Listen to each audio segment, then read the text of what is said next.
Bibigyan po ang lalo na kung trabaho at pangkabuhayan ang kailangan. Ikaw at ako, mag-usap tayo kasama si Monse Plaranio. Halina't simulan ang talakayan. Mag-usap tayo.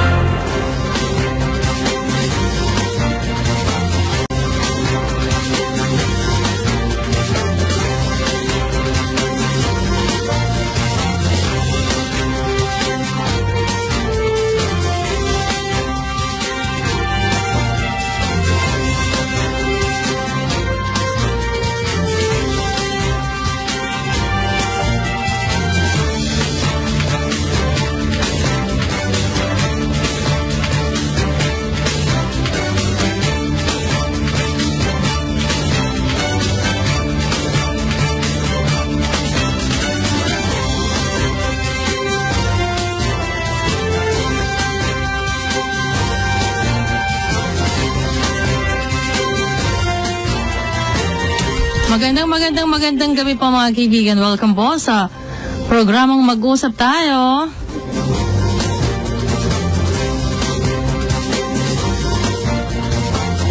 Maharap na ako sa camera. Bakit ba? Huwag mo nang pansinin. Sino? Huwag mo akong pansin. Bakit? Wala. Sige, go. Pumati ka na. Ganda ng commercial. Lemon on a prayer. Saan ba tayo? Maulan pa rin pa ho. Sumikat nga ang araw pero lulubog din. Parang ganun lang. Parang artista na nag-uumpisa. Hindi na sumikat. Inhale, exhale. Oh yeah, mga kaibigan, maganda po yung mga pag-uusapan natin ngayon. Mon, may kasalanan ka sa akin. Ano naman kasalanan ni Mon? Mamaya mag-uusap kami.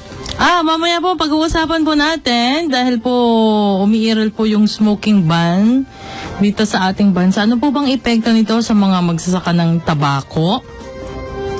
At lumalaki ba o nababawasan na po yung pagtatanim nila, yung tinataniman? At syempre, ang update sa Boracay kasi nakaka-2 buwan na ba, pangatlong buwan ang pagkakasara ng Boracay at marami pong mga nadidiscover doon ng mga illegal connections, kaya nagkakaroon po ng problema. Dumudumi ang tubig ng Boracay. So mamaya po makakausap po natin yan at syempre alamin din ho natin ang pulso ng mga traders at yung mga nagtatanim din tungkol dito sa panukala na lagyan na ng taripa yung aangkating, yung sa bigas. Kumbaga lahat ng aangkating bigas meron ng taripa. Yung rice tarification bill. Walang limit yung volume. Wala nang limit. Ang worry nga ng iba, baka pagkawala bahain ng murang bigas sa Pilipinas, lalong mawala ng gana yung mga magsasaka na magtanim ng palay. Karamihan nga ngayon, ang mga nagtatanim na lang ng palay ngayon, medyo matatanda na . Okay. Alamin muna natin ang lagay ng panahon sa susunod na 24 oras mula kay Michelle Ignacio. Good evening, Michelle. Yes, good evening rin po sa inyo, Monche and Chris, at sa ating mga taga-subaybay. Para nga dito sa ating taya ng panahon, asahan po natin southwest monsoon pa rin o habagat. Nakaka-apekto po yan sa Luzon. Mas apektado niya po yung kanlurang bahagi. Ito pong probinsya po ng Pangasinan, Bataan at Zambales, and nandyan po yung concentration po ng paulan. So may mga paulan po yan dulot ng habagat na posibilidad po magkaroon ng mga pagbaha at pagguho ng lupa. Samantalang sa Metro Manila, natitirang bahagi po ng Ilocos Region, Cordillera, Batanes, Babuyan Groups of Island, natitirang bahagi po ng Central Luzon, ilang bahagi pa po ng Calabarzon, ay magiging maulan pa rin po dahil pa rin po sa habagat. And then nasahan po natin sa Metro Manila, magiging maulan pa rin po, pero in the coming days po, sa mga susunod na araw, gradually ay improving weather po tayo. Samantalang sa natitirang bahagi po ng ating bansa, which is yung Nimaro, Papua and Bico region, buong Kabisayaan, buong Mindanao, mga isolated lamang po ng mga paulan dahil po sa mga localized thunderstorm. And then delikado pong pumalaot sa Hilaga at kanlurang baybayin po ng Northern Luzon, gayon din po sa kanlurang baybayin ng Central Luzon dahil meron po tayong nakataas na gale warning dahil po sa habagat. At ang paglubog po ng araw, mamaya po yung 6:26, sisikat naman po yan bukas ng umaga, 5:27. At yan po ang latest update mula po dito sa Pag-asa Weather Forecasting Center. Shelly Ignacio nag-uulat. Maraming salamat, Michelle Ignacio mula sa Pag-asa. Ang balitang ito ay hatid sa inyo ng PAGCOR. Ang balitang ito ay hatid sa inyo ng SM Department Store. Ang balitang ito ay hatid sa inyo ng Petron. Petron knows you deserve only the best. Balitang Agri, Balitang Negosyo, makabagong teknolohiya sa larangan ng agrikultura, tamang kaalaman. Mag-usap tayo.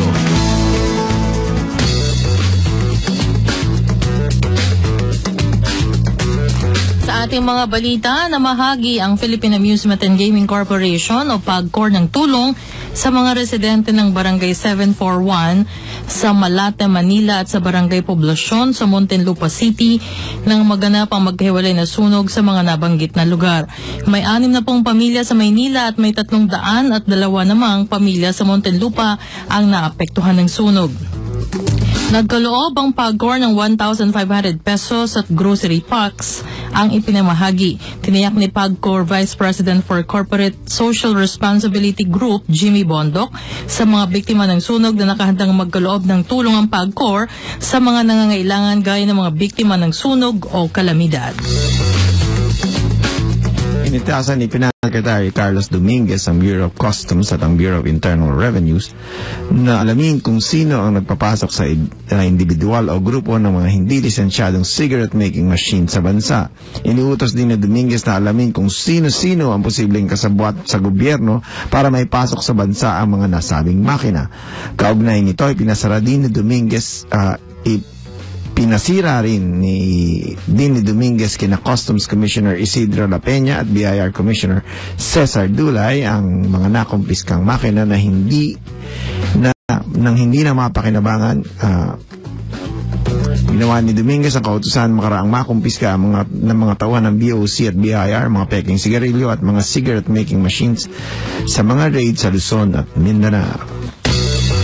Sa ibang balita, sinimulan ng gumamit ng Maynilad Water Services Incorporated ng Advanced Algae Monitoring para matukoy kung gaano karami ang lumot sa Laguna Lake.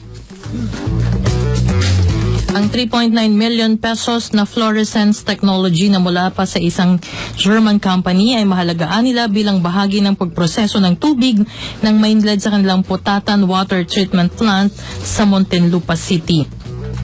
Ang tubig sa lawa ng Laguna ang kanilang pinagkukunan. Sa kanilang monitoring, dumarami ang lumot sa lawa ng Laguna sa kalagitnaan summer at pagsisimula ng panahon ng tagulan. Umaabot naman sa 150 million liters ng tubig na maaring inumin o potable water kada araw ang napoproduce mula sa Putatan Water Treatment Plant.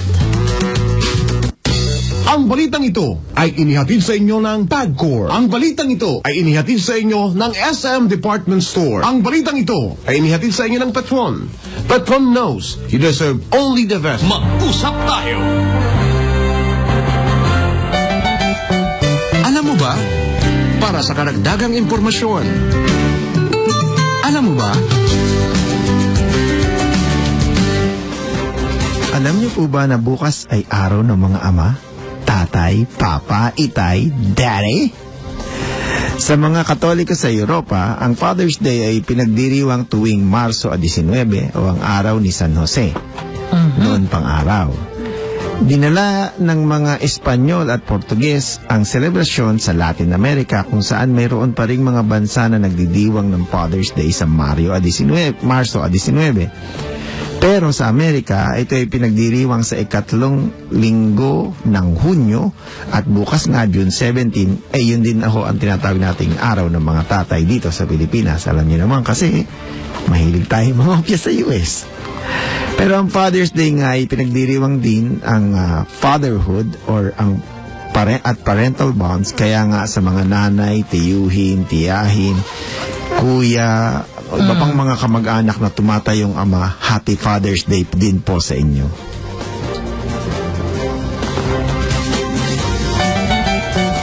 Alam mo ba? Para sa karagdagang impormasyon.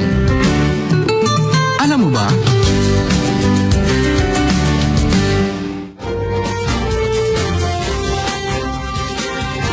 Ayan. So So, Happy Father's Day bago ko makalimutan sa lahat-lahat ng mga tatay. Ikaw ba, Mon? Tatay ka na? Ama na yan, hindi siya. Sigurado ka, ha? Hindi ka binatang ama? Pero hindi ka naman tumatay yung tatay, ganun. Oo, hindi ka naman tumatay yung tatay. Ako may alam ako niya. Pero may tumatawag sa kanya ata, Daddy. Tumatawag ka sa'yo na, Daddy? Ha? Wala. Okay. Mga kaibigan, mga kausap po natin. Ayun ang lumabas yung tatay. Oo, si Jerry. O, si tatay yan. Si NTA Administrator Dr. siya, Chris. Dr. Robert Ciares. Good evening po, Administrator. Good evening. Yes, sir. Si Monchet Laranio po ito. At saka po si Chris, sir. Magandang gabi po. Opo. Sir, unang-una, pinapairal po sa ating bansa yung smoking ban dito. At gaano po ba kalaki ang epekto nito sa mga magsasaka ng tabako? Hindi ko masyadong marinig. Anong tinatanong ko ninyo? Opo, ha? Lakas kasi ulan dito eh. Ganun po ba? Hindi. Tanong ko lang po, gaano po kalaki yung epekto po sa mga magsasaka ng tabako, yung umiiral po na smoking ban dito sa ating bansa? Yung smoking ban sa ating bansa, hindi pa naman tayo na apektuhan na, lalo na yung mga farmers. Except for the fact that yung uncertainty usually lumps sa mga cigarette manufacturers. Mm-hmm. Dahil ang alam nila na siyempre yung mga farmers din, they're also with problems with regards to the production of tobacco. Mm-hmm. Kasi hindi nila alam na baka anytime baka titigil na yung wala nang bibili sa mga tabako nila. Mm-hmm. Pero okay naman, wala naman. Hindi naman nababawasan yung mga... Lahat ng tobacco farmers, meron naman nakipag-tie up naman sa mga sa mga tobacco manufacturers. Kaya walang problema sa mga tabako nila. Everything is being bought to the last lift na production nila. So sir, kung ganun ho ang sitwasyon, kulang pa ho ba ang production natin ng tobacco para sa mga cigarette companies natin dito? O nag-i-export pa po tayo? Actually, hindi tayo nag-i-export, nag-i-import. Nag-i-import lang tayo sa mga fillers. Mm-hmm. Kasi ang tabako natin kulang ng nicotine level. About 1% lang nicotine level. Pero kaya bumibili tayo, nag-i-import tayo yung mas mataas kasi from abroad. Yun ang hinahalo nila sa mga tabako natin. So may pa ho ba sir? May lugar pa para dagdagan magtanim tayo ng bagong variety para hindi na tayo mag-import ng mga fillers na yan? Yung ang problema kasi yung meron tayong quality assurance na laboratory that is taking care of the mga production ng tobacco natin. Like for instance, yung Burley tobacco ay matataas ang nicotine level nila. Kaya yun ang ginagamit natin panghalo sa mga sigarilyo. Hindi ba pwede natin itanim dito yun, sir? At saka identified na ng areas na maganda ang production ng Burley. Mataas ang level ng nicotine. Like for instance, in Isabela, yan is world class yun na Burley na nagpo-produce ng Burley. So pero kasi 'di ba may plano raw ang NTA na mas palakasin na yung makakapag-export tayo ng yung magandang kalidad ng dahon ng tabako. Actually, nag-i-export naman tayo sa iba't ibang lugar. Yung mga commodity, nagtitirma naman ako ng mga commodity clearance for export. Yun, marami akong pinipirmaan. Nag-i-export ko tayo. At saka, yung advice sa akin ni Winston Wheat of the ULPI, yung Universal Philippine Tobacco, advice din sa akin, marami daw order sa kanila ngayon sa tabako. Kaya there is no problem, sabi nila, yung mga hindi mahihirapan yung mga farmers natin, sabi nila. Pero sa ngayon po ba, bukod po sa bahagi ng Ilocos, ano-ano pa po bang lalawigan yung nagpo-produce po ng tabako? Ilocos region lang eh. Pero ang Mindanao, a few weeks ago, Mindanao area, may mga organizations sa Mindanao who wants to produce tobacco. Virginia Tobacco. Kaya siguro this week pupunta yung mga board of directors visit the place. Pero sir, kasi sabi nila yung sa Mindanao, hindi problema ang Bagyo. ang market natin, sabi nila. Kasi our market is Indonesia. It is very close Very to near, Mindanao, ako. sabi nila. Very near to Mindanao, sabi nila. At saka, ang cigarette smoker in Indonesia is about 100 million, sabi nila. Buong populasyon na po ng Pilipinas yun. Pero sa atin, mga 15 million lang ang cigarette smoker. Kaya wala tayong problema sa mga mga areas na papag-exportan natin, sabi nila.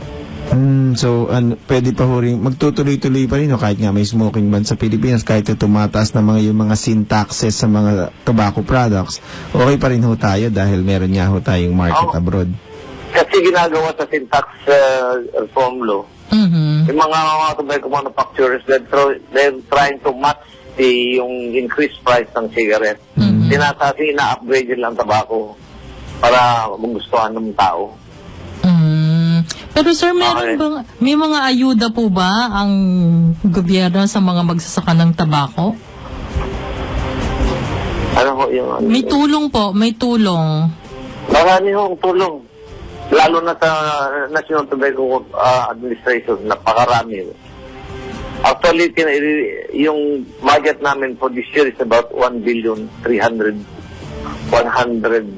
million. Tapos, 81,000, gano'n. So, mga Saka na, we are asking the DBM for them to allow us to withdraw some amount from DBM. Magre-request kami ng 10 billion. Para sa 2019. Oo, para sa 3 billion para sa farm to market road, 10 billion sa farm assistance program, tapos yung solar pump, at saka yung tawag yan yung bibili kami ng mga maraming tractors. Ayun. Sir, ano ba? Mas maganda ba ang kita dyan sa pagtutubako kaysa sa ibang Crops. I think so. Kasi alam nyo, yung tabako, merong price, anong tawag doon? May support po? Or... Hindi, may yung every now and then, every 2 years, nagkakaroon kami ng Tripartite. with the tripartite yung conference. pricing, yung guaranteed pricing. Dinedetermine namin yung price ng tabako. Ngayon, ang basic price ng tabako, like for instance, yung pinakamataas na is about 82 pesos. Unlike yung mga other products, like yung mga high value crops, walang market ho. Kukunti lang ang market. Ito sigurado. At saka unstable pa ang price. Ito, at least for 2 years, sigurado yung presyo nyo at siguradong may bibili nung Hindi gagawin namin na only every 2 years. Ang pinag-usapan namin every year na. Every year. For the benefit of the farmers. Mas maganda ho ba yun? Kasi kung 2 years, I nakalock think na parang kayo. may taas natin every now and then eh. At saka sir, parang kada taon, either magbabago yung presyo, tataas, o hindi. Wala siyang chance na bumaba. Hindi bababa ko. Pataas yun. So pataas ang presyo. Pataas ang presyo. Abay, dapat pala makapag-isip-isip na makapag ng tabako. Kaso Ilocos lang daw yun, tsaka sa bahagi ng Mindanao. Hindi, pwede tumutubo. Sir, sa ibang lugar wala pa, no? Ang tabako nga is yung bibigyan yung pinakamalakas na economy sa Pilipinas. One of the strongest pillar of the economy in the Philippines yan eh. Kasi we're contributing how many sa excise tax na lang. We have here in 2016 about 85 billion. Wow. But now we have around 96 billion for 2017. So, gaano po ba ang, pero kasama na ho yung magsasaka at saka yung iba pang mga manggagawa, gaano ba kalaki ang industriya at saka yung mga na nagsasaka? Gaano karami ho nakikinabang dyan sa industriya yan? Marami. Nakikinabang ko mga 2.9 million. Lahat na ho? The family, the farmers, lahat ng mga those stakeholders and all those manufacturers and all those connected with the tobacco product. Pero kung ganun po, na malaki naman ang kita, siguradong may kikitain, siguradong may bibili. Hindi ho ba lalaki yung ating mga sakahan na i-convert sa tabako?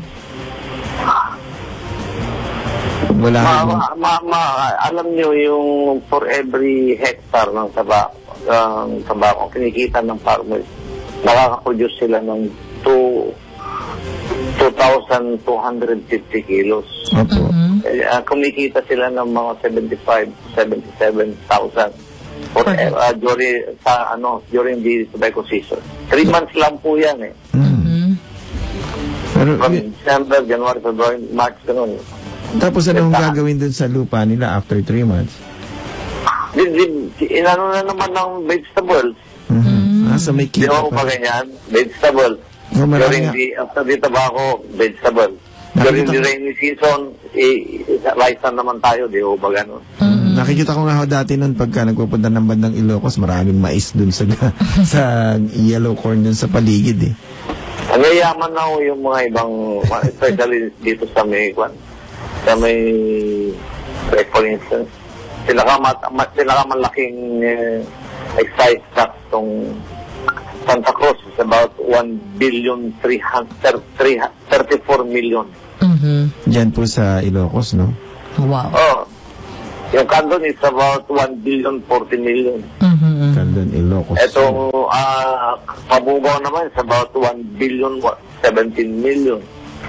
Kaya pala Sa Balawan, ganun din. Kaya pala ang gaganda ng kalsada papunta dyan sa Ilocos.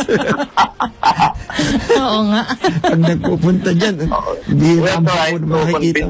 Actually, we're trying to convince yung mga malalaki ang share nila sa 7171 to help the farmers. Okay. Sir, maraming salamat po sa pagkakataon at Happy Father's Day po. Ayan. Ayaw nyo ba ninyo malaman yung yung mga Sige po, sir. Mga 7171 namin? Ay yung makinikita natin.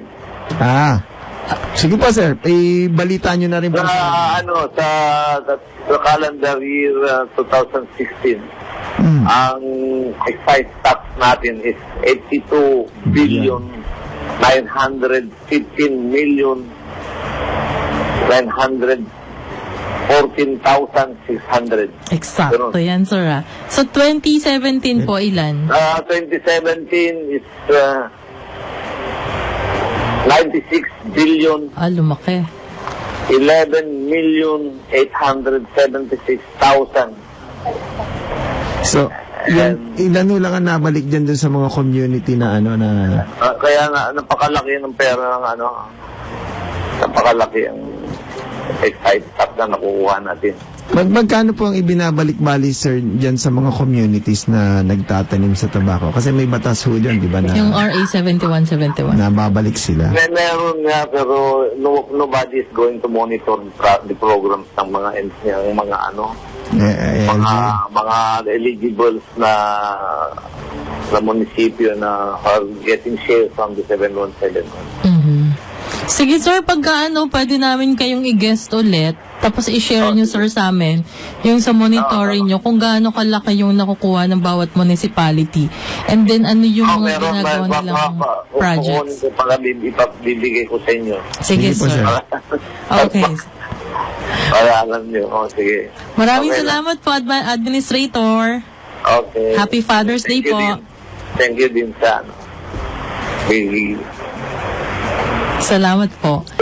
Yan po mga kaibigan, si Administrator Dr. Robert Ciares mula sa NTA. Ang oras natin ay 6:27 na po ng gabi. Ang time check na ito ay hatid sa inyo ng Eternal Plants. Your future is our concern. Mag-usap tayo.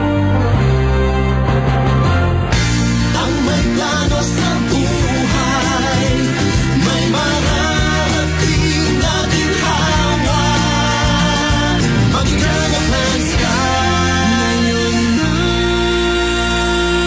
Panatilihing masaya ang paglilibang. Ang paglalaro sa kasino ay para sa may edad 21 pataas lamang. Magtakda ng oras at limitahan ang gasto sa paglalaro. Huwag magsugal kung nalulungkot. Huwag hayaang makasira ng buhay at pamilya. Para sa impormasyon ukol sa responsible gaming, tumawag lamang sa hotline numbers 623-1869 or 0917-592-6618 o bisitahin ang www.casinofilipino.ph. Isang mensahe mula sa PAGCOR. Keep it fun. Game responsibly. Sa mga suki nating tagapakinig na mahilig maglaro ng bingo, narito nang muli ang inyong pagkakataong makapag-uwi ng milyong pa-premyo. Sa June 17 na, araw ng linggo, gaganapin ang pinakahihintay na Casino Filipino Bingo Shower of Millions, kung saan tumataginting na 13 million pesos ang ipamimigay sa mapapalad na manlalaro. Magsisimula ang mga laro sa ganap na alas 2 ng hapon sa lahat ng Casino Filipino branches sa Angeles, Bacolod, Carmona, Cebu, Davao, Ilocos Norte, Mactan, Malabon, Manila Bay, Olongapo, Ronquillo, Tagaytay at iba pang participating sites.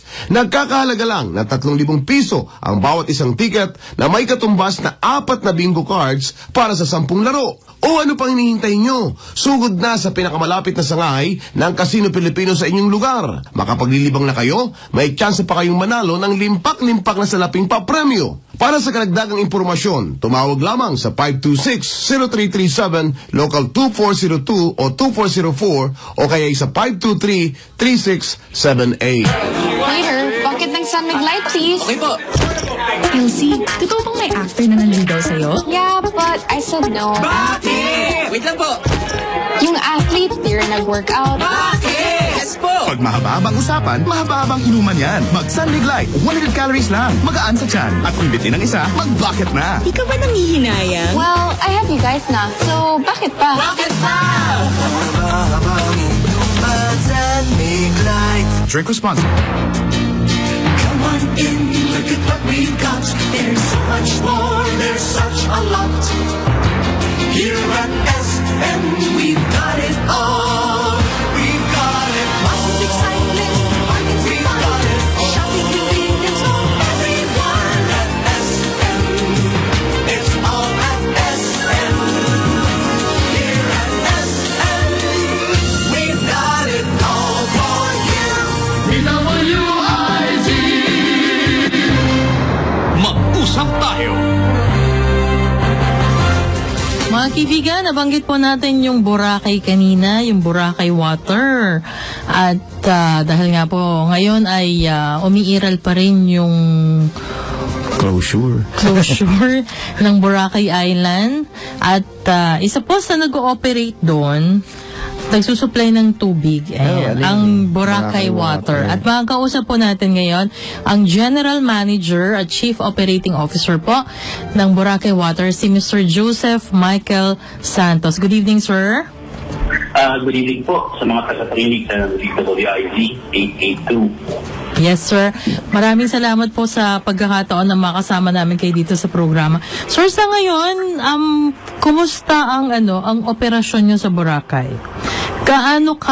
Kumbaga, ano yung role nyo sa ginagawa ngayon ng DNR, ng iba't ibang attached agencies, kaugnay yung closure po ng Boracay Island? Kami po sa Boracay Water ang pangunahing tagapagbigay ng water supply at nagsaservisyo sa wastewater services para sa isla. Gayon pa man na nasara ang isla ng Boracay, kami naman po ay patuloy sa pagbibigay ng serbisyo sa ating mga residential accounts at mga ilan na commercial accounts na nag-ooperate pa rin. Sir, kasi may sinasabi na maraming mga natukoy na yung illegal connections ng mga tubo. Doon sa inyong linya, sir, meron bang mga natukoy kayo dun sa drainage system? Tama po yun. Marami kaming na-identify na accounts, both commercial and residential, na imbis na kumakabit sa centralized sewer system na inilatag natin para sa isla, ay minabuti na lang nilang kumonect sa drainage system na alam naman po natin ay dumidiretso ito sa dagat ng walang treatment. Para sa lahat, ang ay meron ino-operate na 2 sewer treatment plant. Ang sewer treatment plant po namin ay may kapasidad na combined na 11,500 cubic meters per day. Meaning to say, ganun palaking volume ang treatment namin on an annual basis. So, may kakayanan po kami. Ganun pa man, natin, ganun paraan para Mr. Michael? Sir, pwedeng tawagan namin kayo ulit. Medyo... Masama yung signal eh. Medyo hindi na po namin kayo maintindihan. Sandali lang po tawagan namin kayo ulit, ha? Samantala, yun nga dito sa kanilang kalatas. Kalatas. PR lang nga. So at least 36 pipes. Ang na-plug na daw illegal na connected, na illegally connected nga sa drainage system. So yung sinasabi ni Mr. Santos, yung nila, yung lahat, so hindi lang commercial, pati residential. Lahat ng effluents, hindi, commercial lang ata ito. Hindi. May nabanggit siya kanina residential. Tanong natin mamaya. Na dumidiretso sa dagat. Since nga daw ng closure nung April 26, nagpo-provide na daw sila ng ang Boracay Water ng assistance sa DENR at saka sa TIEZA o yung Tourism Infrastructure and Enterprise Zone Authority para ma-identify yung mga establishments na may untreated water at saka used water. Ayan, tanungin natin. Mr. Santos? Hello, sir? Mas maganda na, sir. Mas maganda na, sir. Sir, sinasabi nyo commercial at saka residential? Yes. Lahat sila, sir? Kasi dito sa... Oo. Meron kaming mga tinatawag na commercial account. Ito yung mga hotels, restaurants, at mga tropang mga commercial activities na nagbibigay ng serbisyo sa isla. Tapos meron din naman tayo mga taga doon. Ito yung mga tinatawag natin mga residential customers natin. So, after nga ho, no, since April 26, mas maganda na ho ba ang sa tingin natin yung water quality sa Boracay kasi nga nasarhan nyo na yung ibang mga pipes na nililinis na sa dagat. Sa kagandang palad kami naman ay nakipagtulungan sa Department of Environment and Natural Resources para mapababa talaga ang mataas na coliform count na initially ang nanakita bago isarado ang Boracay. May dalawa kaming drainage outfall na tinulungan na tumadalo ito sa Ulabog Beach. Ito yung nasa kabilang side ng isla. Kung pamilyar kayo sa isla ng Boracay, meron tayong tinatawag na front beach or white beach at meron tayong tinatawag na Ulabog Beach or yung back beach. Dito pinupuntahan ng turista yun yung front beach o yung white beach. Station 1 to Station 1 to 3. Yes, tama po yun. Yung kabilang side, yun yung nando sa yun yung may marami windsurfing ata yun? Tama po. Yan po yung maraming activities naman. Mga kite surfing at mga iba pang mga Diyan yung may drainage na malaki ata na laging Diyan po dumadaloy po. Tama po yun. So, paano ho ngayon, sir? Na-test na ho ba ang water quality dun sa Bulabog Beach na Opo, since October 26 po, na isinarado yung Boracay, talagang naipababa na rin po at naipatunayan din ng DNR na talagang bumaba talaga yung quality ng tubig test, coliform test sa Bulabog Beach area.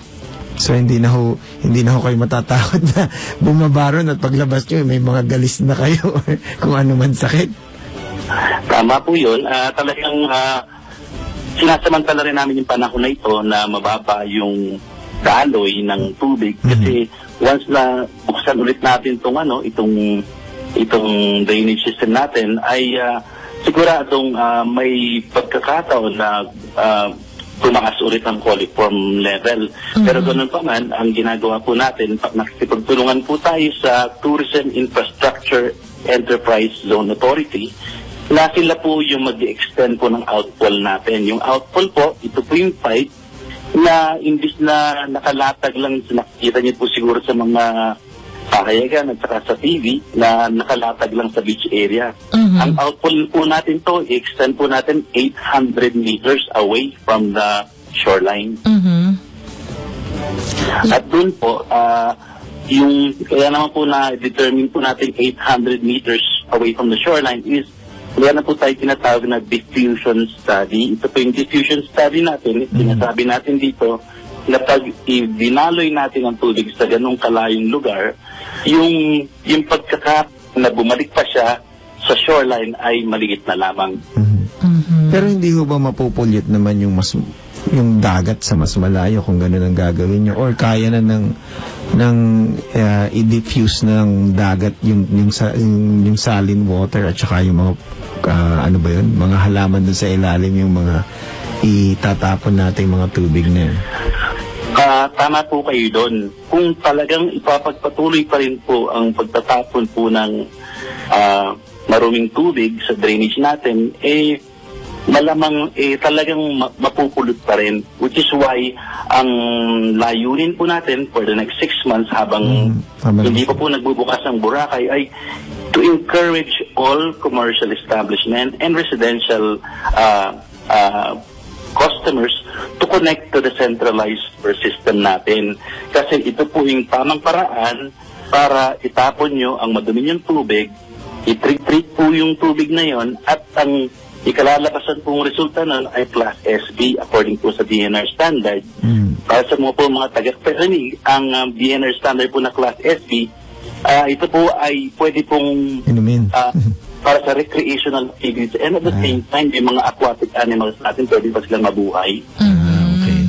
Akala ko sir pwede nang inumin katulad sa Singapore, yung galing sa ilang process na lang pwede na rin natin mainom. Di ba sir? Kesa sa maghuhukay pa sila ng tubig, baka naman pwedeng ilang mga 3 steps na lang pwede nyo nang gamiting tubig ulit para sa pagliligo lang naman, kung hindi naman sa pang-inom. Hindi po malayo mangyari yan. Gaya po na sinabi niyo, sa Singapore po, ginagawa na po yan. At maliwanag ay sa hindi. Sa California po, yung mismong doon lumalabas sa kanilang inidoro, kusina, at yun na rin ang iniinom nila. Yeah. Parang naano ako dun, Mr. Sir Michael. Pero totoo yun. Kahit sa Singapore nga, siyempre, shortage ng water di ba sir? Para pong mahirap paniwalaan po, no? Pero maaari mangyari po yan. Pero sir, as kayo yung nagdi-distribute ng tubig dyan sa Boracay, kumusta naman sir ang natin, yung pag-supply sa mga residente, sa mga commercial establishments? Oo, dahil nga sa pagsasarado ng isla ng Boracay, definitely bumaba ang aming bigay ng tubig o tinatawag naming bill volume. Sa ngayon, halos nangangalahati na ng original supply namin. On a normal occasion, halos nagbibigay kami ng katumbas ng 15,000 cubic meters per day sa isla lang ng Boracay. Pero ngayong nagsarado ang Boracay, ang naibibigyan na namin tubig ay 9,000 or even sometimes 8,000 cubic meters. Hindi naman magagalit ang mga shareholders niyan. Wala po tayong magagawa dyan. Ika nga. Sinarado ang Boracay. Pero sir, may tanong ako. May nabanggit kayo, yung 36 pipes na yung illegal yung connection dun sa drainage system. Ano yung ginawa nyo dun sa mga yung mga nagmamay-ari nitong mga tubo na to? Okay. Ang nangyari po nito ay naatasan po kami ng DNR ng 2 area na aming subaybayan at pagmatyagan kung merong mga illegal pipes na nakatutok sa ating drainage system. Sa napatunayan nga po namin, may mga 36 na pipes na nakatutok sa drainage system natin. Gaya na sinabi natin, Pero naman paraan para linisin ang maruming tubig. Pero sir, may penalty ba sila? I mean, ano yung parusa o fine na pwedeng ibigay sa kanila? Opo, ang nangyari po nito ay pagkatapos po naming isalyado o isara ang pipes nila, ito po namin ay inilatag natin sa DNR. According sa DNR, sila po ay mabibigyan ng notice of violation. Sa notice of violation po, bibigyan po sila ng pagkakataon para explain ang kadahilanan kung bakit sila nakatutok yung pipes nila sa drainage pipe, sa drainage system. Kung mapatunayang may sala sila naman ay mabibigyan ng kapurusahan, nagre-range po ito ng multa hanggang sa pagsasarado ng kanilang establishment. Ayun. So anyway, sir, maraming salamat. Meron kayong mensahe, lalo na yung mga gustong bumalik ng Boracay soon, pagka binuksan na ulit. Go ahead po, Mr. Santos. Kami po ay nagpapasalamat din po more than anyone else sa interagency po sa Boracay na talagang nakipagtulungan po sa amin para ma-rehabilitate po ang natural state at ang magandang estado ng Boracay Island. Inaanyayahan ko po yung mga taga-kabinet, especially po ang ating mga taga-isla ng Boracay na samantalahin po natin itong pagkakataon na to na hindi pa nakabukas ang isla for commercial activities, nakumabit po sa ating sewer system. Ito po ang tamang paraan para po maitapon natin ang marumi nating tubig para mailabas din po natin ng maganda sa ating kapaligiran. Sa atin naman po mga turista at mga nagbabalak bumisita na isla ng Boracay, kami po sa Boracay Water ay talagang pinaghahandaan namin ang pagbukas ng isla sa lalong madaling panahon sa pagpatuloy pa rin po namin proyekto at ang pagbibigay ng magandang serbisyo. Ayun. Maraming pong salamat, Mr. Santos. Maraming salamat din po. Yan po mga kaibigan, si Mr. Joseph Michael Santos, ang General Manager at Chief Operating Officer ng Boracay Water. So, grabe, no? Ganun talaga eh. Sini-imagine ko na nagpunta tayo doon, ganun na, although na matagal na yun. Nasa kabilang side yung ano. Oo, pero syempre umaalo. Hindi, nasa kabilang side nga ng isla, paano aalon, papuntang alon. Doon sa kabila. Hindi, yung mga dumadayo doon sa kabila. Kaya nga nakikita mo ngayon, pag maraming, di ba, ang daming lumot, yun ang hinakain ng lumot. Anyway, mga September naman ata, o October. September dapat bubukas na yan. More likely October na. Oo. September 26 yung 6th month. So sana, huwag na po tayong lalo na yung mga plastic, huwag tayong magkalat, lalo na yung iba't ibang mga wala namang problema yung mga plastic. Yung problema yung mga Palawan, Bohol. Diba? Dapat at least huwag na abusuin. Kung ano yung tinatakda ng batas, dapat dun sumunod. Hindi, dapat yung nagpapatupad ng batas din. Hindi nagbibigay ng mga permit.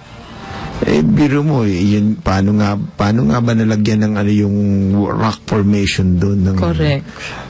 Parang ganda-ganda pa naman, no? Tinitingnan, yung pala, may violation pala yan. Ang oras po natin ay 6:45 na po ng gabi. Mag-usap tayo!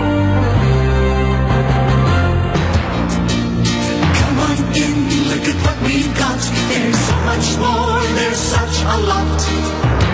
Here at SM, we've got it all. We've got it all. Excitement, we've got it all. Shopping convenience for everyone at SM. It's all at SM. Here at SM, we've got it all for you. Panatilihing masaya ang paglilibang. Ang paglalaro sa kasino ay para sa may edad 21 pataas lamang. Magtakda ng oras at limitahan ang gasto sa paglalaro. Huwag magsugal kung nalulungkot. Huwag hayaang makasira ng buhay at pamilya. Para sa impormasyon ukol sa responsible gaming, tumawag lamang sa hotline numbers 623-1869 or 0917-592-6618 o bisitahin ang www.casinofilipino.ph. Isang mensahe mula sa PAGCOR. Keep it fun. Game responsibly. The best gasoline in the country is from Petron. The only 100 octane. The only Euro 6. Petron Blaze 100 Euro 6. Formulated with Tri-Action Advantage. The highest octane. The cleanest gasoline. The best in the Philippines. Petron Blaze 100 Euro 6. The best gasoline in the country. Ang may plano sa buhay, may mararating na ginhawa. Mag-eternal plans ka ngayon na. DWIZ Mag-usap tayo. Yun, mga kaibigan, habang inaantabayan po natin ang isa pa sa ating mga panayam, binabati muna natin, yung ating mga tagapakinig. Hello, hindi ko muna babatiin ng Happy Father's Day itong si James Thomas Fuentes, yung aking classmates. At hello kay BFF Bing Baguio, kay Marling Cecil. Happy Father's Day din sa'yo, Mare. Alam ko ikaw nagtataguyod ng 2 bagets. Double roll yan Oo. Ang aking kumare din na si Maria Antonieta. O, diba? Buong buo.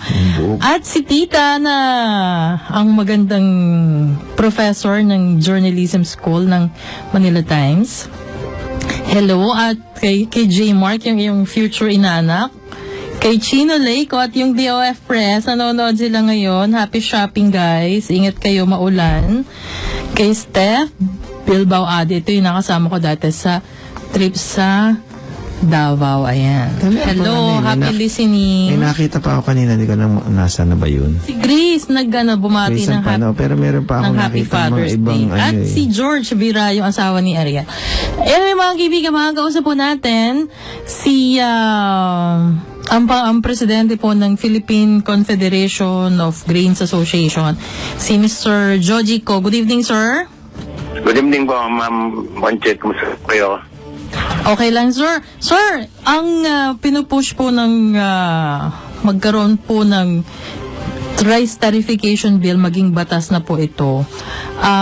Ano po ang pulso ng mga rito, ng mga inyong grupo, itong Philippine Confederation of Grains Association? Maganda naman po yan, ng panukalang maging batas na yan. Dahil sa nangyayari dati sa kaka-extend natin nung tinatawag quantitative restrictions, wala naman nangyari. Nangyayari, ang purpose, ang pagkalam ko at sa pagkaintindi ko, habang ina-extend natin, may ginagawa sana ang ating mga pamahalaan nung mga nakarang administrasyon para ayusin ang agrikultura. Yan nangyayari, extension, wala namang ginagawa dito sa ating agriculture, particularly dito sa aming negosyong bigas. So tingin ko, i-open up na lang yan para once and for all, matapos na, malaman na natin kung anong direksyon talagang mangyayari sa ating agrikultura. Sa tingin niyo, sir, mababawasan din ito yung problema sa smuggling? Ang tarification kasi may bayad ho ng buwis yan. So pagka yan, palagi ko, tuloy pa rin ang smuggling sa pag-iiwas pa rin ng pagbabayad ng buwis. Pero ang kailangan dito, yung gobyerno, matindi yung pagbabantay. Matindi ang pagbabantay ng, especially yung Bureau of Customs. Importante po yan. Dahil lang, halimbawa po, 40% ang magiging buwis ng tarification. Kung hindi mo binayaran yung 40% na parang buwis po na sa bigas, parang tubong lugaw po mangyayari dyan. Pero ang isang tawag dito, yung baligtad namang nitong rice tarification ay yung mga magsasaka. Ang worry ho kasi, syempre, pagka baka sumobran dami naman ng mga murang bigas, manghinawa naman sa pagtatanim itong mga magsasaka natin. Hindi ho ba kayo nag-concern doon? Ako nakikita ko kasi ang importante sana dyan kung talagang seryoso po tayo dito lalo na dito sa ating mga kapatid na magsasaka, tignan ho natin ang presyo ng input nila. Halimbawa ng fertilizer, certified seeds, pesticide, yung irigasyon. Ito po sana tingnan natin, yung cost of input nila. Kasi po, pag mataas ito, talagang kawawa po ang ating mga kapatid na magsasaka dahil mataas ang kanilang cost of production. Hindi ho silang pwedeng lumaban dito sa murang imports. So, importante yung pagtuusan natin ng pansin itong cost of inputs ho nila, yung kanilang materyales. Oo nga ho, sana nga ho yung makokolektang taripa, pag ginawa nga, kung matutuloy nga itong pagkolekta ng mas mataas na taripa, mapunta sa mga proyekto na tutulong doon sa mga magsasaka para mas magaling, mas mura ang kanilang cost of production. Tama po kayo dyan. Yan po ang tamang-tama na dapat gawin po, na yung makukolektang taripa sa bigas ay huwag ko ilipat kung saan-saan budget. Kung hindi, i-dedicate lang din po doon sa ating agriculture specific sa bigas din po. Parang yun sa tabako no? Yung RA 7171. Yung excise tax nila, nakikinabang yung mga Opo, nakinabang mga magsasaka ng tabako, dapat sana makinabang din po rito magsasaka ng palay. Oo nga ho, para tawag dito, hindi naman siguro subsidy kasi bawal yung subsidy sa WTO, pero siguro kung mabibigyan natin sila ng mas magandang mga post-harvest facilities, tapos yung mas magandang teknolohiya, siguro naman bababa yung cost of production kasi ang target, alam ko, nung nakalipas na administration, at least 6 pesos kahit nga sa pero sa ngayon po ba, Sir Joji, magkano ang yung cost of production per ton? Hindi ko kabisado yan sa area ng ating mga kapatid magsaka. Ang pagkalam ko yan, nasa 12 to 13 pesos daw po ang cost of production. Kumpara sa Vietnam, nasa 5 ata o 6 pesos po. Opo. Per ton. May baba nga ho lang siguro natin yan hanggang sa 8 piso, 7 piso. Malaki na lang yan. Oo nga, laki na ho ang ganansya siguro. Ang laki po. Tsaka ang atin po kasi, na kung maganda po, nabanggit ko kanina, yung mga post-harvest facilities, totoo po yun, kailangan po natin ng mechanical dryers. Kasi po, lalo ngayon tag-ulan, sa September, pag tag-ulan pa yan, inani, at hindi na patuyo yung palay, nasisira po yun. So pag meron tayong tinatawag na mechanical dryers, wala po masisirang palay. Checkin nyo rin po ang mga rice mills, nasasabi nila ng recovery 65%. Wala pong konting-konti lang po ang mga rice mill na nakakakuha niyan. Ang katotohanan po, i-check nyo rin dito sa PhilMec ngayon, nung ahensya ng gobyerno na nagmo-monitor ang sesyon ng post-harvest, 60% ho ang national average ang recovery. Ibig sabihin po na recovery, sa halimbawa, 100 kilong palay ang yung giniling, ang makukuha mo lang is 60 kilos. Kaya maganda po, kung maganda ang post-harvest, yung maganda pagkatuyo ng palay, maganda ang rice mill, makukuha po natin ang 65 na recovery. So, 5% ho ang additional. Itong 5%, ito po yung inaangkat natin, 3%. So, meron ka pang 2% na surplus. Tapos, hindi lang ho yun, tataas na ho ang makukuha ng mga magsasaka sa recovery nila. Kung mabababa nyo pa ho yung presyo ng production, at kung halimbawa nga ho, gumamit, yun ang mga magsasaka natin, gumamit naman ng mga hybrid seeds, di mas lalo pang ladami-ani nila. Baka yung mga magsasaka natin, suplado na sa susunod. Maganda po yun ang sabi ng hybrid seeds, maganda po sa harvest. At saka ito po siguro, pag mababa ang presyo ng bigas natin, mababa ang presyo ng palay, wala na rin mag-aangkat ng bigas sa ibang bansa dahil mas maganda mas maganda ho yung bigas, yung palay na bagong giling, mas malasa po yan. Kasi tignan niyo po, ang iniangkat natin bigas mula sa ibang bansa, halos mahigit 30 days na po yan na nagiling.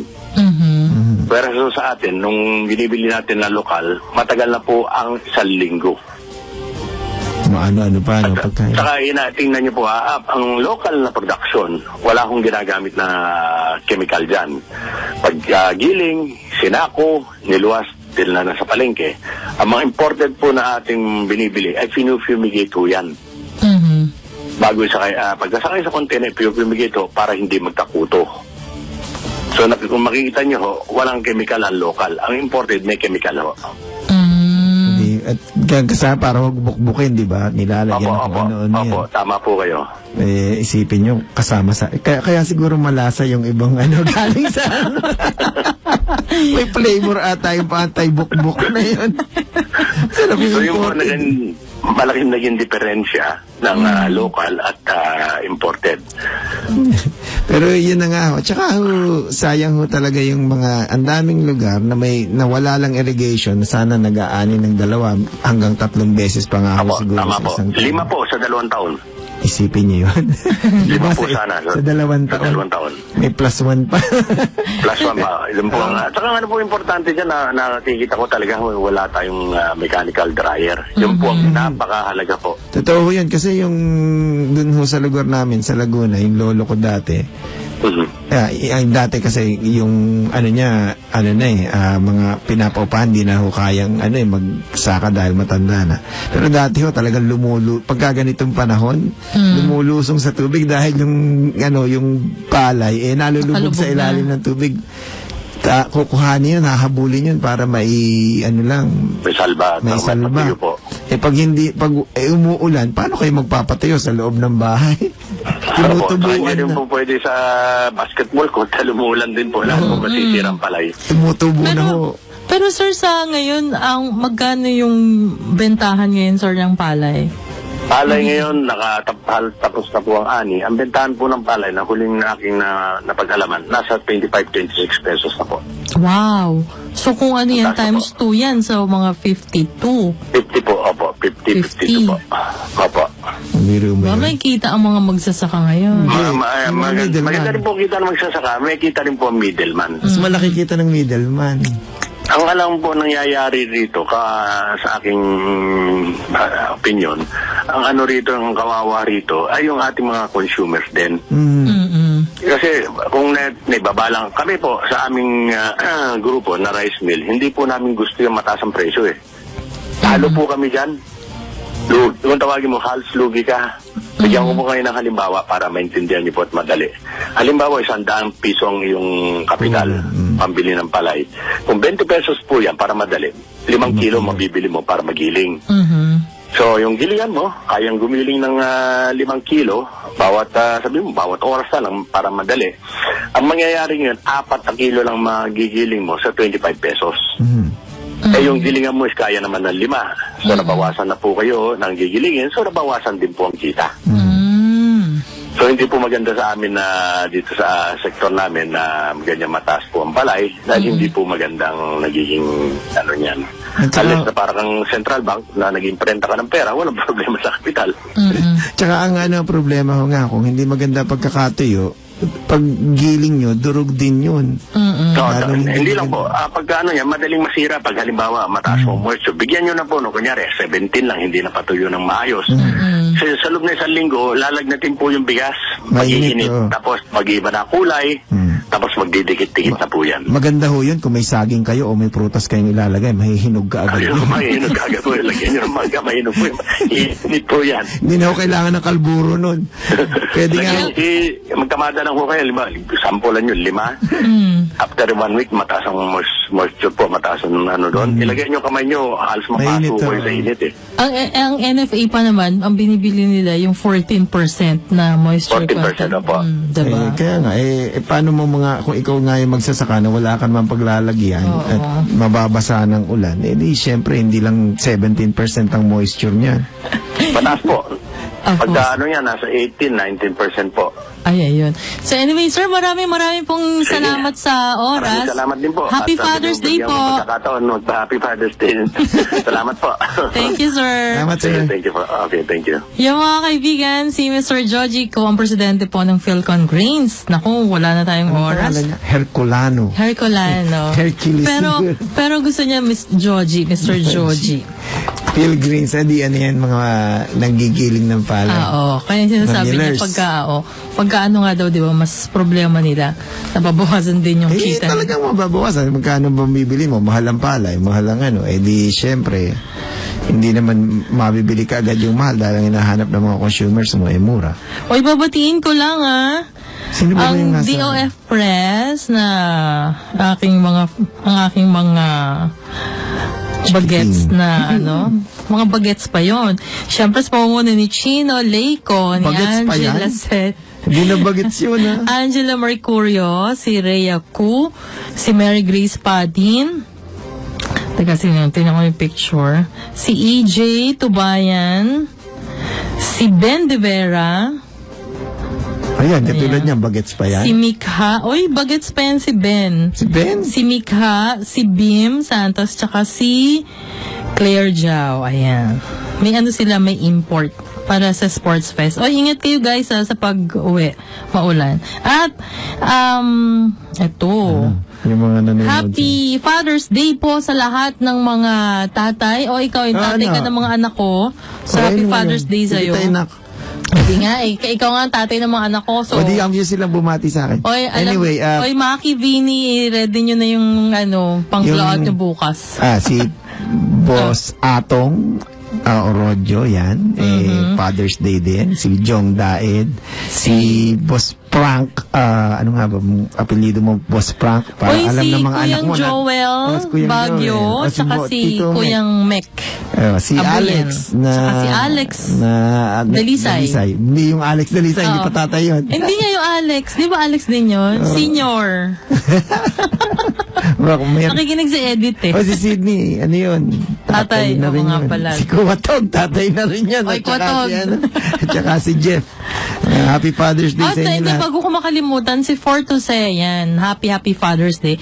At sa lahat ng mga tatay kay Boss Edgard, Kabangon Chua, yan. Happy Father's Day. At saka dun sa lahat nung alam ko lahat nung mga anak ni Amba. Lahat ng mga tumatayong tatay. Si Attorney Ton, yan. Happy Father's Day. Sabi nga ni ano ba yun? Si Maring Cecil, ayan. Yung si Emer Viray, si Ariel, yan. Happy Father's Day. Sa lahat ng mga tatay sa buong mundo, Happy Father's Day. So mga kaibigan, maraming salamat kay sino? Kay Juday. Si Ramon. Simon. Sino? Hindi mo kilala. Si Cristel and lagay mo yung name mo. Hindi mabanggit tuloy. Si Lynn. Ayan. Hindi alam ng tatay mo na nandito saka pa. Si Jen. Malay niya kung nagde-date ka lang. At si J. Mark na maging soon. Uy, hindi pa tatay yung magiging asawa pa lang yun. Papakasal na daw. Papa. hindi pa natin nakikita yung bagong engaged. Yung engaged couple. Pero hanggang sa susunod na Sabado na lang. So mga kaibigan, marami pong salamat. Antibayanan po ang Global Pinoy. Ito po si Monchot Laranyo. Ito po si Chris Laranyo. Hanggang sa susunod na Sabado para mag-usap tayo. Happy Father's Day kay Finance Secretary Sunny Dominguez.